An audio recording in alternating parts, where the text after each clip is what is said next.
Aspirational living when greed becomes pride, the double-edged sword. தமிழாக்கம். நீங்கள் எப்பயாவது கவனிச்சிருக்கீங்களா? உங்ககிட்ட நிறைய இருக்குன்னா நீங்கள் மற்றவங்க உங்களை ரொம்ப மதிக்கணும்னு எதிர்பார்க்குறீங்க. இந்த பேராசை இருக்கு இல்லையா, அது அளவுக்கு அதிகமாக போச்சுன்னா நம்மளோட ரிலேஷன்ஷிப்ஸை அஃபெக்ட் பண்ண ஆரம்பிக்குது.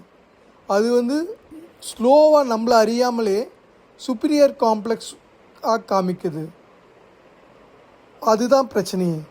நம்மளோட பெருமை வித் வாட் வி ஹேவ், நம்மளோட சொத்து, நம்மளோட கார் இருக்குது, நம்மளோட வீடு இருக்குது அப்படின்னு சொல்லி எல்லாத்தையும் வெளில காமிக்க நம்ம கம்பேர் பண்ண ஆரம்பிக்கிறோம். நம்மக்கிட்ட இவ்வளோ இருக்குது, மற்றவங்ககிட்ட இல்லையே அப்படின்னு சொல்லி.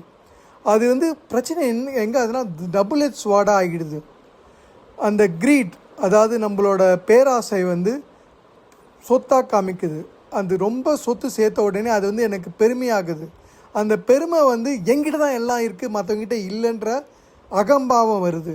அந்த அகம்பாவம் வருதுனால மற்றவங்க நம்ம மேலே வச்சுருக்க மரியாதை நம்ம தொலைக்கிறோம். ஆனால் அதை நம்ம ரியலைஸ் பண்ணுறதே கிடையாது.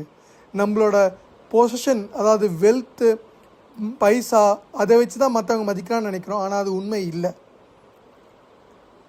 நமக்கு இது பாசமும் தொலைக்கிறோம், மற்றவங்க நம்மள மேலே இருக்க நம்பிக்கையும் தொலைக்கிறோம், அப்புறம் அவங்க வச்சு இந்த மரியாதையும் தொலைக்கிறோம். இதே நம்ம சொத்து டக்குன்னு தொலைஞ்சி போச்சு அப்படின்னா நம்மளை யாரும் மதிக்கக்கூட மாட்டாங்க. ஆனால் இதே நம்ம மரியாதையை சேர்க்குறோம் தெரியுமா, அது நம்மளோட குவாலிட்டிஸ்னால, நம்ம எவ்வளோ நல்ல செயல் பண்ணுறோமோ, நம்மள எப்படி ஹெல்ப் பண்ணுறோமோ, நம்ம எப்படி எளிமையாக இருக்கோமோ, அதை வச்சு தான் நம்மளை மற்றவங்க மதிக்கிறாங்க. ஸோ நம்மளுக்கு நாமே கேட்டுக்கணும், நம்ம பைசானால் பெரியவனாக இருக்கிறோமா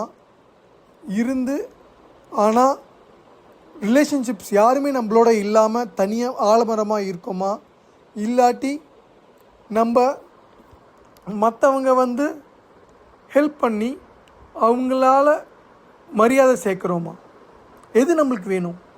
மரியாதையான வாழ்க்கையா இல்லாட்டி பகட்டான வாழ்க்கையா? நீங்களே முடிவு பண்ணுங்கள். Aspirational living, live with purpose, lead with authenticity, leave a legacy. Srikanth Narasimhan.